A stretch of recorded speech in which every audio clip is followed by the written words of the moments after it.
मुझे एक दो दिन कबल अफवाज पाकिस्तान के एक तर्जुमान की प्रेस कॉन्फ्रेंस जो गालिबन 3 घंटों पर मुहित थी और कुछ पता नहीं चला कि 3 घंटे में उसने कहा क्या है।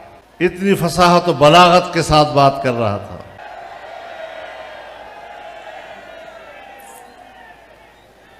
वो बज़ाहिर तो तासुर दे रहा था कि वो ये बातें किसी और के खिलाफ कर रहा है, लेकिन जो भी बात करता था कोशिश करता था कि वो मेरी बातों का जवाब दे। मैं जिस जगह पे खड़ा हूं किसी दलील से हूं।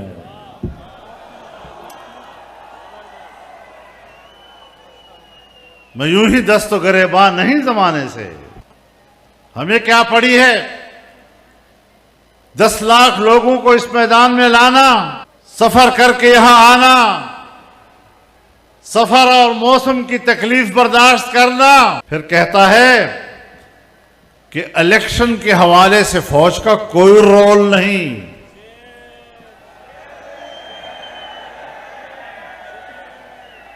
मैं भी आपको बताना चाहता हूं,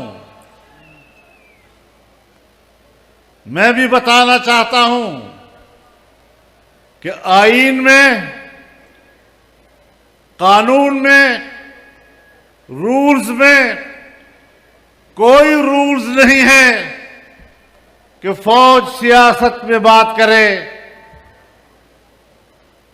और मैं भी मानता हूं कि आईन और कानून के रू से तुम्हारा कोई रोल नहीं, लेकिन ये सारा रोला ही तेरा है।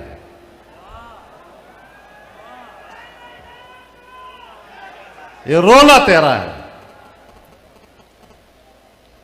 कहता है फौज पर तनकीद करना ये मुल्क से बगावत है, फौज पर तनकीद करना ये तो मुल्क के खिलाफ बात करनी है।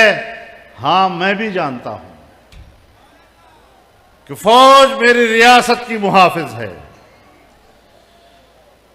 लेकिन जब आप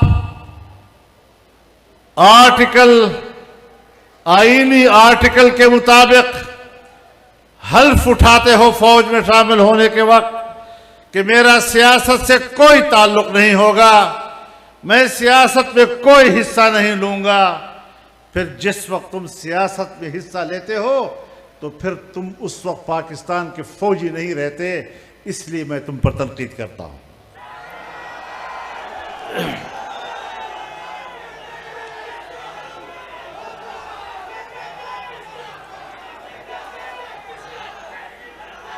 मैं मुल्क में कोई अंधी सियासत नहीं कर रहा। मैं मुल्क के आर्मी चीफ को भी जानता हूं, ISI के चीफ को भी जानता हूं, मैं मुख्तदरा को भी जानता हूं। मैं 40 साल से ज्यादा अरसा पाकिस्तानी सियासत से वाबस्ता रहकर किस चीज से अब नावाकिफ हूं कि तुम मुझे सफाई दोगे कि मैंने सियासत में हिस्सा लेना है या नहीं। मेरा दावा आपके खिलाफ यह है कि तुमने सियासत में हिस्सा लिया है, उसके बाद तुम पाकिस्तान के फौजी नहीं रहे कि मेरे ऊपर तुम्हारा एहतराम लाजिम हो। हां, वापस फौजी बन जाओ, वापस फौजी बन जाओ, जहां से निकले वही खड़े हो जाओ। मैं आपके शाना बशाना खड़ा हो जाऊंगा। शायद या तुमने मुझे नहीं पहचाना या मैंने तुम्हें नहीं पहचाना, लेकिन मुझे पूरी तरह इत्मीनान है कि मैंने आपको ठीक समझा है। मुझे आपके बारे में अपनी राय देने में कोई किसी किस्म का तरद्दुद नहीं है। मेरे मोहतरम दोस्तों, पाकिस्तान के क़याम में तुम्हारा कोई रोल नहीं। पाकिस्तान को पाकिस्तान के हिंदुस्तान के मुसलमानों ने बनाया, अवाम ने बनाया, कुर्बानियां दी और उन कुर्बानियों के नतीजे में पाकिस्तान बना है। और पाकिस्तान का झंडा तुमने नहीं लहराया, पाकिस्तान का झंडा हमने लहराया है।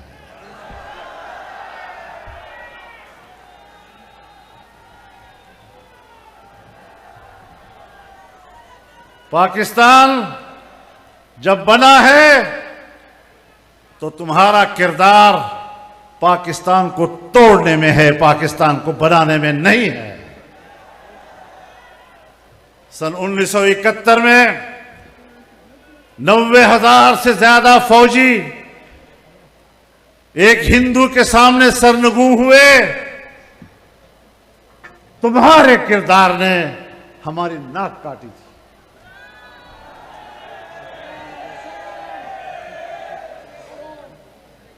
तुम्हारे किरदार ने कौम के सिरों पर जिल्लत और रुसवाई का टोकरा रखा था। हम भी आपको जानते हैं और आप भी हमें जानते हैं। और तुम अगर वर्दी पहनकर मुझ पर कोई रौब डालने की कोशिश करते हो तो मैं आपको बताना चाहता हूं कि तुम सारे मिलकर भी मेरे जिस्म पर रूह तक नहीं रेंगती।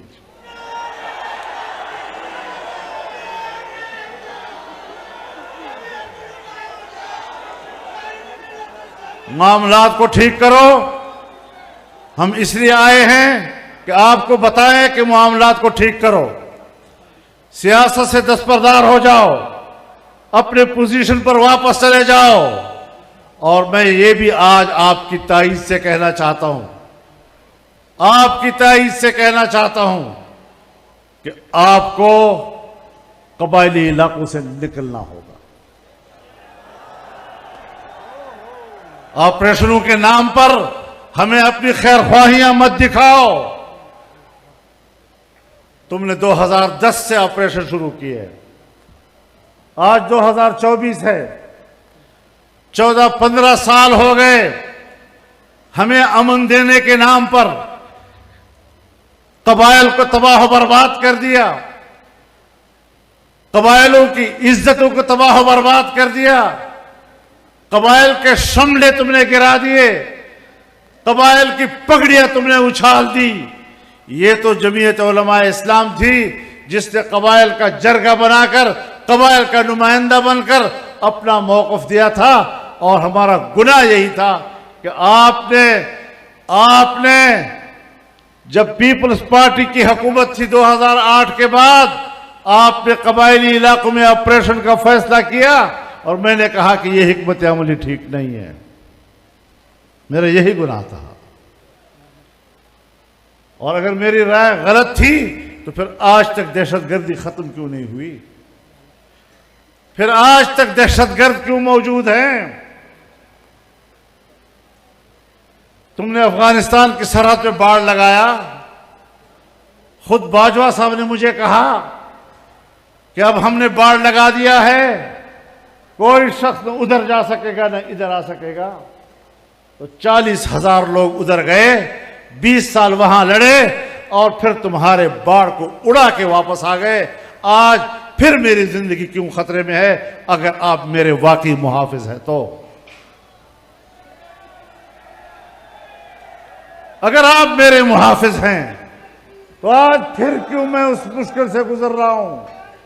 आज मेरे रास्ते फिर गैर महफूज क्यों हैं? आज मेरे गलियां क्यों गैर महफूज हैं?